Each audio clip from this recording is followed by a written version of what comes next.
Okay, here we are. Hello, Karen. How are you doing? Thanks for welcoming me to your lovely home. That's okay. It's a beautiful house. I really appreciate you inviting me in here. It's nice and chilled in here as well. It has to be. So hot outside. Oh wait, I haven't done the sound check. That's the best. Let's try that again. Hello, Karen. How are you? Let's not pretend that we just said that. Yeah. So again, thank you for inviting me to your house. That's really okay. Nice house. Thank you for coming. I was saying it's really nice and cool in here because out there it's boiling hot and I'm dying in this suit. Yeah, it's you so must bad. be. Yeah, but thank you very much. It's nice to properly. I know we've met already, but it's nice to actually sit down and meet you. Yeah. And one of the hardest things in this suit is when I meet someone just for 5 seconds and then I go off. It's oh my god! I meet so many people that it becomes a bit hard to remember everybody. It sounds really bad, but when I sit down with someone like this is it. Me and you're friends for life now. Okay. Anyways, hello everybody. Welcome to Luton's Deadpool podcast with me, Luton's Deadpool. My special guest today, Karen James. Say hello, Karen. Hello.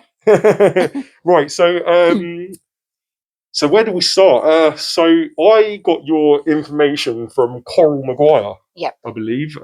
Coral's a good friend of mine. She's come on the podcast as well. She's got a wicked son, Bailey. He's lovely, lovely boy. And Coral's just one of the nicest people I know. Yeah, she is. When she reached out to me and said, "You have to speak to this lady," I was like, "Okay, yeah, sure. Let's do it." So I reached out to you, said, "Yeah, what do you want to talk about?" And yeah, you've got some things to talk about today. So we'll get into that in the next part. There's going to be segments from now on because I've got trouble with my microphone, so please bear with me. But yeah, Karen, so please, could you tell me a little bit about yourself? Were you born and raised in Luton? Yeah, I was born and raised in Luton. Went to school on Marsh Farm, high school, left school with no qualifications, had my children, and then in the past 4 or 5 years, I went to uni and got my foundation degree, my BA honours and my masters. Oh wow, what did you get them in? Childhood and youth was my masters. Family and children was, so it's all, my main focus was around, bear with me, I get brain fog. My main focus was around the youth justice system. Yeah. And I wanted to help children like that. And my dissertation in my masters was on the overrepresentation of ethnic minority youth in the justice system. Okay, interesting. Some of the stuff I found out, they taser kids with 5,000 volts, that is. What? Yeah, the stuff I found out is truly heartbreaking. Really? And that's horrific. It is. And that was my main focus. And then I happened to go to, because my husband had to give up work to become my carer a few years ago. And he was going to Chums, where there's carers and disabled people there. And I happened to go there one day and I got talking to all these people and the fibromyalgia the group just took off. Yeah, yes, because that's your main focus now, isn't it? Yes, is supporting people with fibromyalgia. Yeah. Just to go back though on. Sorry. No, don't worry. To go back because I want to know more about you because the thing that we often lose when we're viewing people online and stuff like that is that there's an actual person there with a real life and a childhood. And, and I think that it's really important to highlight how it was for you growing up to then become this nice person that you are that's trying to support people. It was hard for me growing up. I was bullied for being fat. No, that's not nice. There was an old cartoon, Willow the Wisp, and they used to call me Mavis Create the Fat Fairy. Yeah. So that was my childhood for most of it. My dad brought us up, which was really good. 3 girls he brought up on his own. So, school, I didn't really didn't stay in school, kids. But for me, it was just with the bullying and everything. But I've got lived experience. I met my husband. We've been married 30 years in August. Oh, wow. And we've got 2 boys, Josh 31 and Ben 30. Ben's just got married and had a baby. Oh, congratulations. My first grandchild. Your first grandchild? Yeah. Oh, that's so sweet. Aren't they the best, right? They are. Yeah. It's 3 months old. But I brought my children up on Marsh Farm, which everyone thinks is a troubled estate. Mm-hmm. And we lived there through the riots. Oh, really? Yeah.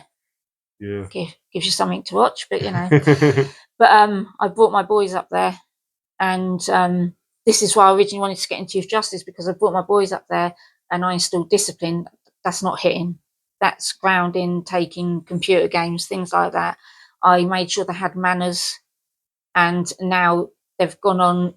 Josh deals with marketing, and Ben's an electrician with his gold card. So. Oh, well done. You've raised two very good sons in a tough environment like Marsh Farm. That is not an easy place to grow up. I've got a lot of friends who grew up in Marsh Farm, and it kind of consumed them. It is. Yeah, I know a few of them. It was a hard environment, but there's no. You shouldn't just write it off, though. Right? No, it's a lovely place to live. Everyone knew everyone. The community was good, but people do write it off. But it's not that bad.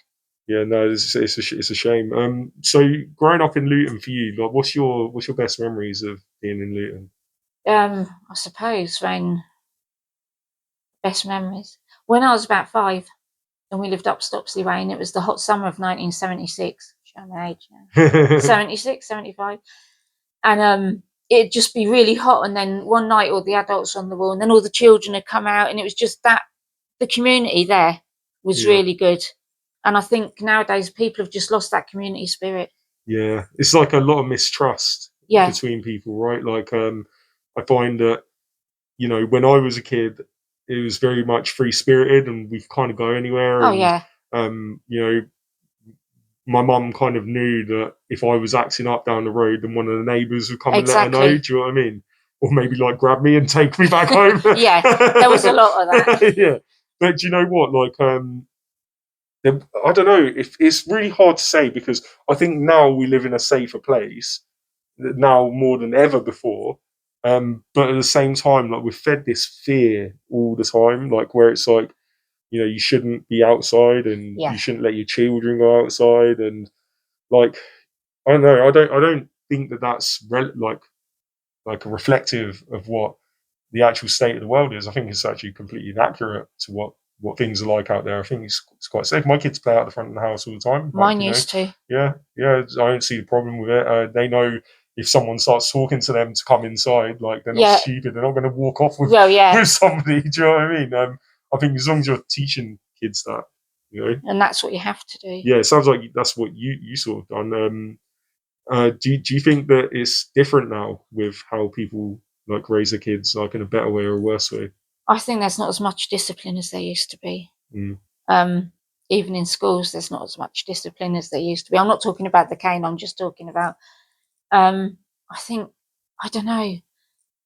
When I was brought up to respect elders, manners. But there's a lot of children that, and it's not. I'm not blaming the parents. It's the environment. But it has changed a lot. Yeah. But I don't think it's that bad. Yeah. I think the internet's opened a whole thing of bad stuff, but as well as doing good, that's done bad as well. Yeah, exactly. Like, and the thing is the quicker that we're accelerating with that, the kind of less control we have to stop, reflect on what's going on, and are we doing things right? Are we doing things wrong? It's like, it's like a runaway train at this point. It is. We don't really know how good, social media is for our kids, because there's not really studies on it and what they're going to be like when they're adults. No. We're only going to know in like 20 years' time. I think when I was younger, you'd use your imagination more. Yeah. Like, you'd make up games and things like that. But I think some children these days, they've got so many electronics that they don't have that imagination. Oh, trust me, I know it. Being around other people's kids and around my kids, when they're bored, oh my gosh, it is the worst thing that's ever happened in their entire life. Okay, my mic's just gone. For God's sakes. Let me do. Was that alright? Yeah, you're doing really well. Doing really well, seriously. Okay, sorry about that. It's back on for a minute, and then we'll take a break. That's a new thing. We're going to start taking breaks anyway. But yeah, so with my kids, they just like they're so expectant to be entertained all the time, and if they're not being entertained all the time, you best watch your back. Let's watch your back because they're going to give you some lip. They're going to be, I've got 3 girls myself. Oh, really? And a boy. But you can imagine the amount of drama I have to deal with these when they're not in a good mood. But yeah, like when I was a kid, like I would literally, if I was bored, I'd just sit at the ceiling, like see how you put all the patterns. Yeah, I would like make patterns in my head of like what it looks like. I know it's a really sad sort of thing. Well, no, it's not, but it's imagination. Yeah, it's like your brain chewing on something. Yeah. You know what I mean? Right, so so I'll tell you about what we're doing as well with the show now, because I want to make it a little bit more like a real show. So after this, there is going to be a commercial break. Okay. It's going to be my first commercial break. And then there'll be one on each interval. So get ready. Here it comes. Oh, this is going to be terrible. Hey, you. Who, me? Yeah, you. Do you ever get sick of breathing that same old disgusting air? I actually do. I hate breathing old regular air. Guess what? You're in luck. Because today, for a very special offer, we're giving away free delivery on bottled air. Bottled air, you say? What is this bottled air? Source it straight from the mountains of Mount Everest and bring it straight to your door, where you can enjoy sucking on that great air for free delivery. I think I'm going to order some today. Dead Air by Luton's Deadpool. Get a free sample today at lutonsdeadpool.co.uk. Offer only valid when activating 12-month membership. Be warned, this product is unsafe for human consumption. Breathing dead air can result in death, hair loss, rabies, scurvy, flapping arm syndrome, and an increase in shark attacks. Breathe responsibly. And we're back. I hope you enjoyed that advert. I know I certainly did. I don't even know what it is at the moment. I've not made it yet. It's going to be my own advert, so I hope you enjoy them. And they might be a little bit silly and irrelevant, but just please, I'm trying to have fun with this. Anyway, so the reason why I'm actually here talking to you is because of fibromyalgia, right? Yeah. Now, I'm not going to lie. I honestly don't know very much about it. I tried to look into it today, and I'm not a very clever person. So when I'm reading and stuff, it takes me ages to read something. And not only that, it's like just processing it as well. Like I would really, to get into a subject, I would need to spend like a good week on the thing. And I'm just not that prepared when it comes to podcasts.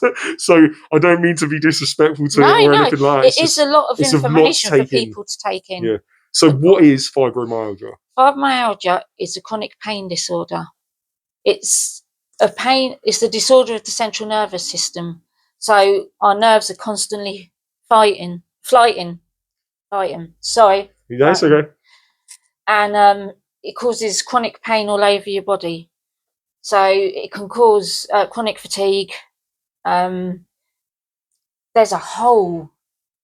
over 200 symptoms. I can break some down for you. So it causes brain fog, or fibro fog as we call it. And that is concentration, thought. I can forget what I'm saying halfway through a conversation. That's what I'm saying. Bear with me. Yeah. I can forget simple words like toaster. Yeah. I can't concentrate very well. Someone can tell me information. It's like out the other side. That's the main one that the ladies of my group say is the worst. And you can get your words mixed up as well. An example, this will make you laugh. It was just after Christmas and there was loads of empty bottles there. I don't drink a lot, and I meant to say to my husband, look at all that. I think I've been swigging all of them. And what came out of my mouth was, look at all that. Looks like I've had a swingers party. As two people were walking past. Hence the fibro fog. I'm just imagining your neighbours after that being like, oh, should we go back and give it out? It's like bits of it are funny, but it's also very stressful. Must be really frustrating, right? Yeah. And really frustrating. Yeah. Along with fibro, there's secondary illnesses you can get. Like I've had IBS for nearly 20 years. Yeah. Didn't realise that was part of fibro. Yeah. That definitely goes hand in hand. Gastro issues. I have osteoarthritis in every joint of my body, including my spine and my back. Oh, gosh. That also goes with fibro. And I have bursitis, which causes fluid to swell around the hips as well. Yeah. Some of my ladies have got rheumatoid arthritis. You don't just have one thing. Yeah. I've just got some things to prompt me here. So Yeah, that's fine. That's fine. You take all the time you need. Let's see. It can cause costochondritis, which is an inflammation. Yeah, I know that one. Of the rib cage, and that's part of it. Can you show that as well? Yeah. Like, there you go. It can, because it attacks your nerves, it causes problems with your vision. Yeah, I've heard about this actually. My eyesight have got really bad. I have to use my glasses to look at my phone now. It affects every nerve in your body, and it also does. There's also stranger side effects, like sometimes my skin hurts and it hurts to wear clothes. Oh, really? So I take my clothes when I get into bed, but the quilt hurts. They call it. It's similar to the Princess and the Pea. No matter how many mattresses you've got, you will feel that pain. That pea. Yeah. That makes sense. That's not a nice one. It causes misophonia. What is that? That is,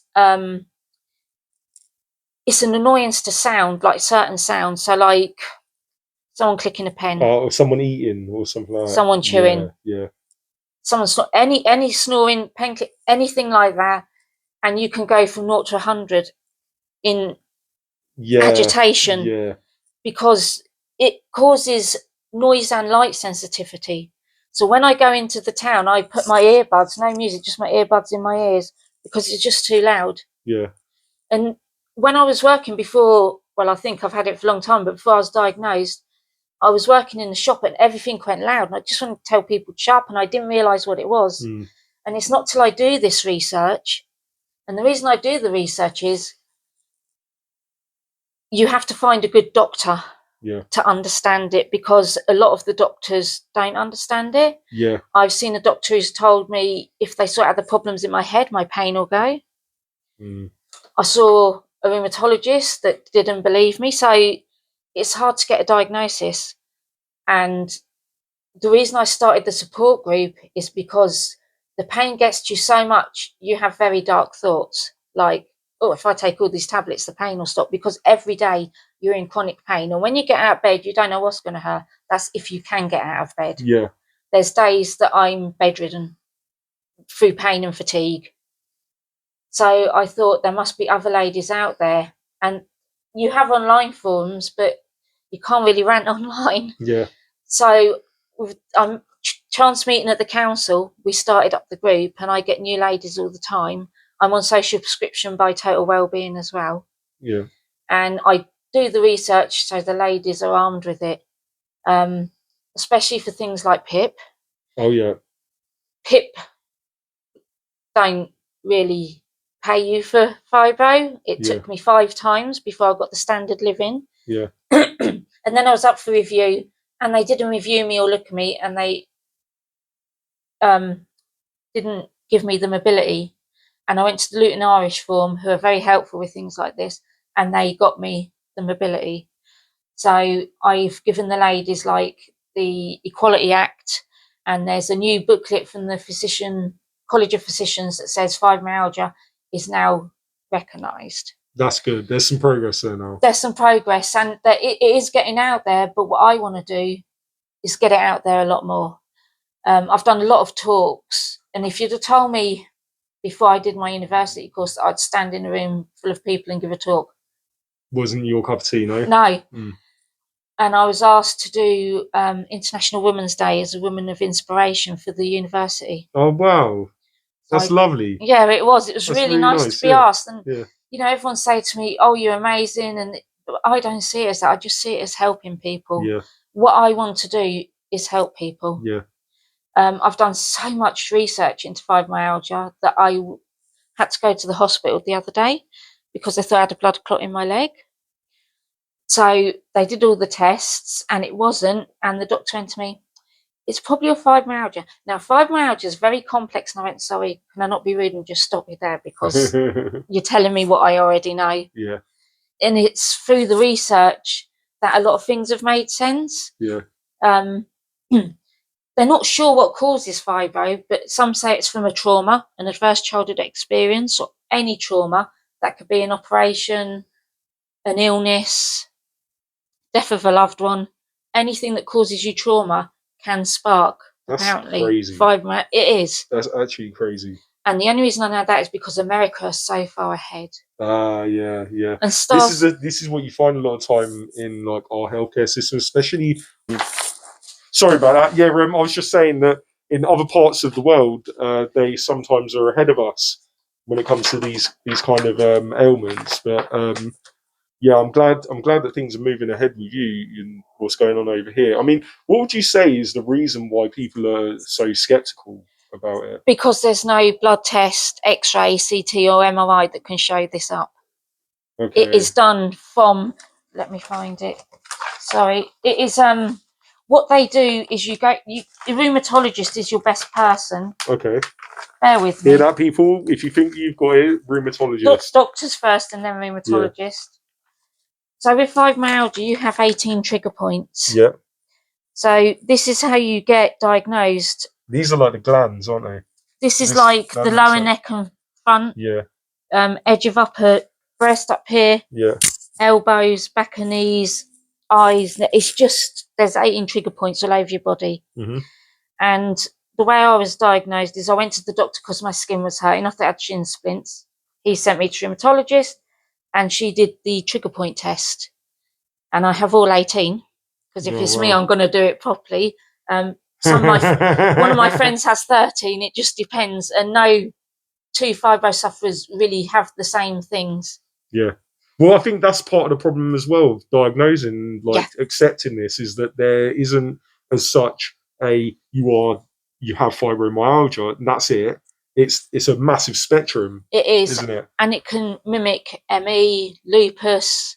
It can mimic quite a lot of. So it is hard. It's really hard to get a diagnosis. What would you say to the people that do say that they just don't believe in it? I'd say walk a day in my shoes and tell me how you don't believe it. Yeah. I've gone from using a stick to a four-wheel trolley and now to a wheelchair. And I go into the town and I have comments like, "Oh, you've got the life of Riley in that thing."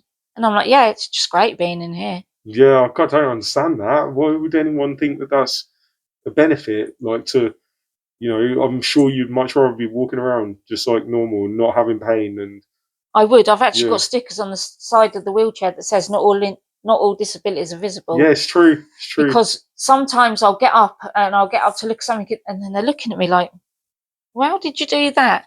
And it's really hard to explain to people just because they can't see it. And that is the problem. And this is why I want to get awareness out there, because there is still people that don't believe it. There's still there's surgeons that don't believe it. When I had an operation, some of the nurses didn't know. So I want to get it out there, and I want to try and get a talk going at the uni with the future medics and paramedics so they understand it more. Yeah, because obviously they're going to be called out to places, and if they have no knowledge or understanding, I'm sure they do have cursory. It's probably something that's not heavily taught. I've heard doctors have about an hour. Yeah. But the other problem is because you're in pain all the time. So say you stubbed your toe, which really hurts. It lasts for like 5 or 10 minutes. My pain could last for like half an hour. Yeah. So you feel pain more. So anything they do, like when you put the cannula in when I was in the hospital, that really hurt. So that's why I want to get the paramedics, so they understand. It is very misunderstood and it is getting more recognised. Morgan Freeman has it. Lady Gaga has it. Yeah. Oh, wow. I didn't know that. Yeah. So. Yeah, exactly. And here's the thing. If people were just making it up, right? If that's what people were doing, why would you have these giant celebrities that have, there's no basis for them to have it or to come out with it. There's nothing for them to gain through saying that they have it. So for me, I mean, I've always been quite a skeptical person, full stop. But when, I've got two friends who suffer with it, and just seeing and talking to them really changed my view. Really big, because I was on that side of like I didn't believe it, and it's because I didn't feel it. I couldn't get my head around it. So it's a lot easier to dismiss something that you don't understand than to just go on the faith that you trust the person that you're talking to. And watching them, it's not been easy. It's been quite sad actually. Yeah, I mean, I used to do 10-mile charity walks. Yeah. and stuff like that. And all the ladies have said, we feel like we've been robbed of our bodies. Yeah. And that's why I'm doing the group, because a lot of ladies, I mean, one day we all cried because it was guilt on our partners. Because you shouldn't feel like that. No, but that's how we feel. Yeah, I know. It's such a hard thing. Yeah, and like we were all talking and we just all cried, which was really good because we all released that. But that's the kind of thing you feel, guilt as well as I'm thinking, oh, do other people believe me? Yeah. Then you've got the guilt. Gosh, it's a lot to carry around with you. It really is. You know, I've explained it to my sons. I use the spoon theory, which is where you get a lot of spoons and you lay them out. Bear with me. And so you say to him, you get up in the morning, that's one spoon, that'll take 2 of my spoons, and then it shows how my energy goes down. So come 4 o'clock. And you lay the spoon. That's actually a really good analogy. I like that. Right, okay, let's stop, do another little break. Yep. And we'll be back in a second. We're going to talk about more stuff. Give me 1 minute. Hold on. Here we go. Hey, you. Who, me? Do you ever feel lost, alone, or like you're going completely quackers? Yeah, I do. Well, that's perfect, because just for you, we've got a great product. Meet Duck Companion. Enter the world of ducks with Duck Companion. Meet your new #1 friend, the guy that's going to help you through all the good times and the bad. Get Duck Companion free delivery today. Duck Companion by Luton's Deadpool. Duck Companion provides hours of enjoyment from this cute little guy. Subscribe today and get our special double duck discount. Duck Companion provides wild angry ducks at a low price due to the wide range of. If you're main by one of our ducks, Luton's Deadpool operates a zero responsibility policy. Have a quacktastic day. Good back. I hope you enjoyed that advert. That one was actually my favourite. Was it your favourite? Oh yeah, it was great. It was absolutely brilliant. I'm sorry, I'm such a knob. Excuse my French. Excuse my French. Well, I'm glad that you invited me here. Excuse your French, because I'm terrible. Well, this is an explicit podcast, so we're technically allowed to swear in it. I try to keep it down a little bit, but I can't help it. I've got very, very poor mouth. I was brought up by my dad, so my mouth. Yes. Oh no, I feel sorry for my daughters now. Right, so we're back, and we're going to talk about some support that people can get through fibromyalgia, like if you suffer with it. So for you, I mean, say you're just someone out there watching now, and you kind of like hit on a couple of the symptoms, and you're like, oh, that sounds a little bit like me. What do you do? I'd say your first protocol would be to go to your GP if you can get into them, and keep pushing. Don't let them say, you know, there's nothing there, or I don't know how. There is quite a few GPs that can diagnose it now. So I'd say your first protocol would be your GP. There is the Fibromyalgia UK website, which you can go on there, and it's got a list of everything, including groups in your area, and they could kind of help you. And obviously, my support group, I could help, but for diagnosis... Let's get this, because this is your support group, isn't it? Here we go. What's it called? It is the Fibromyalgia support group. Nice and easy. There you go. Have a little look at that. Have a butcher's. And you meet on every Thursday between 1 and 3. We do. That's very good. Where do you meet? Milliner Court, Wenlock Street. Oh, yeah. I know that. It's a residential building. Yeah. For elderly people, but we use the day room, which is really good because they've got comfortable seats. My husband makes the teas and brings out the biscuits, and everyone loves his cup of tea anyway. So that's sweet. And then I will talk about some research, or if there's anything the ladies want me to research, I'll research it for them. I'll come home and look it up, and then we just chat. Yeah. What sort of demographic do you get? Like, what's that age kind of range? My youngest is 26. Oh wow. And my oldest is 80. Oh wow! So that is a ginormous range of people. There you go. I mean, that just for me sells this completely. Like, to show how needed a service it is, have that bigger range. It really is. Yeah, it really is, because you can get it at any age, right? Any age.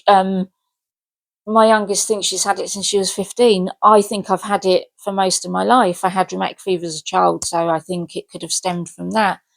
But for some for some people, you could be fine, and then one of my ladies said she just couldn't get out of bed. Yeah. And so it comes on very quickly. But the age range, is massive. Yeah. So what other services are there? Are there any like phone lines or anything like that people can contact? Not that I've seen. No, to really? be honest, yeah. Oh, okay. There's a gap then. There is a gap. There's a gap that can be filled. Anybody that wants to set up a phone line, they go crack on. Oh, No, I've just got you to. I'm just giving you another job. Well, as well as this, I'm also on the disability form with the council. So. Oh yeah. Okay. How did you find that? Yeah, that's good.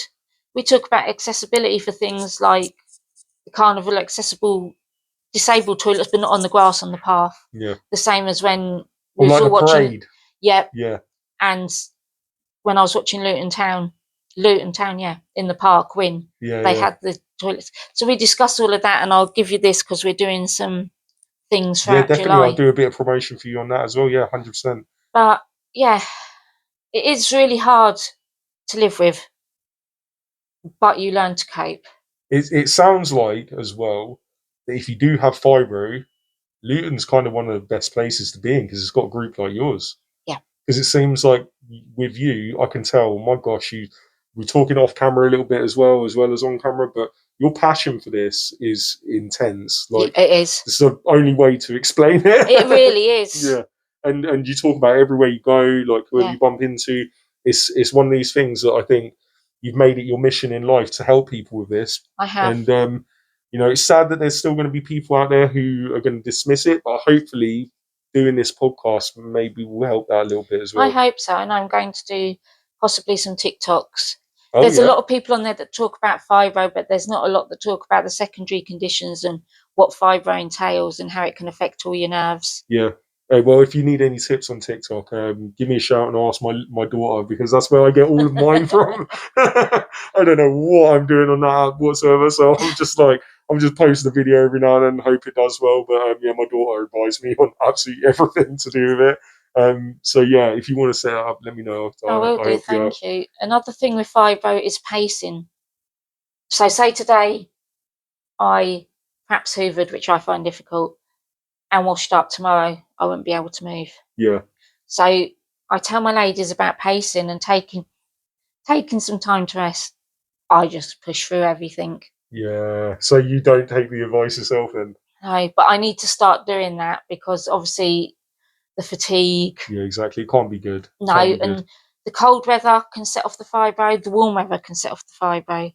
Yeah. So there's a list of things that can set it off. Strong smells, anything. It's really complex. Such an unusual illness. It is. It's really complex. Yeah, this is why I've struggled to do my research on it, because when I've been researching it, it's like, what?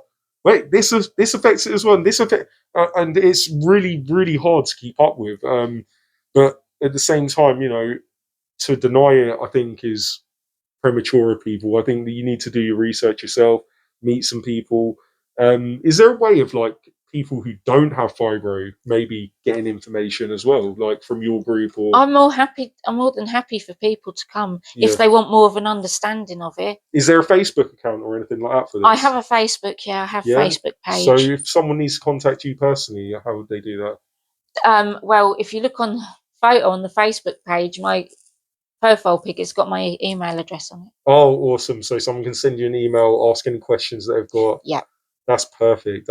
Seriously, thank you so much for doing this. I think there's not much that we can do to try and like spread the message, but even doing this will help. It will help. So you've got something here to read out as well. Yeah, just to get people to understand, because these are real people that go to these groups, and this is a couple of extracts of what people have said. So the first lady said, "Just wanted to say I'm so glad I found a group of people that truly get it. I wish more people understood.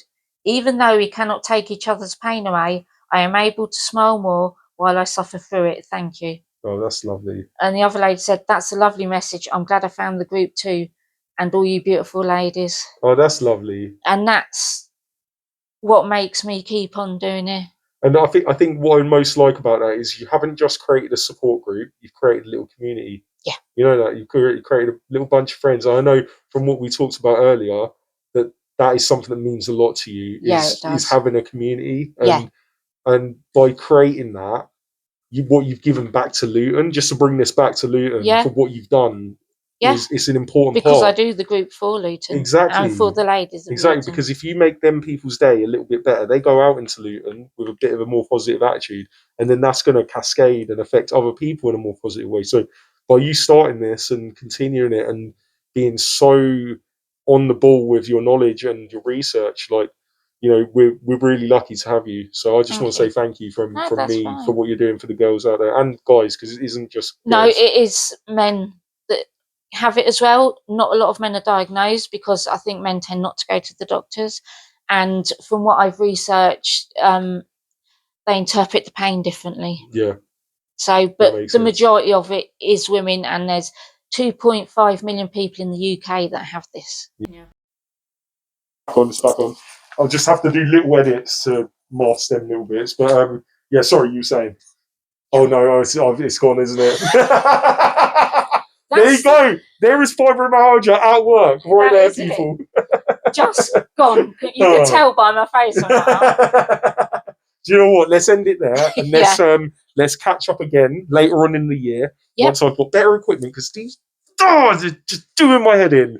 There's nothing like the technology. I've lost one whole podcast because of these. Really? My last podcast, which was brilliant, I've had to cut it into like 8 chunks because of these bloody microphones. It does my head in. I'm not a technology guy at all, so this is just all outside my wheelhouse, and it's so frustrating. But anyway, what we'll do is we'll catch up later on in the year. We'll do another podcast, or maybe I can attend your group. Maybe I could come to the group and we could have a little chit chat, and I can learn a little bit more about Fibro. I would love. And then maybe I can be more prepared for a podcast with you. Yeah, it's like I said, it's hard to prepare when it's a minefield of symptoms. Exactly. But no, thank you so much, man. Should we have a hug? Come on, let's have a hug. Oh, you're so good. Thank you so much. Oh, no, I've just ruined with the microphone. I said, yeah, don't touch the microphone. And there I am, ruining it again. Never mind. Thank you so much. No, thank you for doing it. I'm really happy because it gets more people to see it. Anything I can do to help you, you just hit me up, and then I'll share whatever you need to share. And you know, let's get on this and help people to understand this illness for what it is, and hopefully help some people in the process. Yeah. Awesome. Thank you everybody for watching. Love you, Luton. Bye.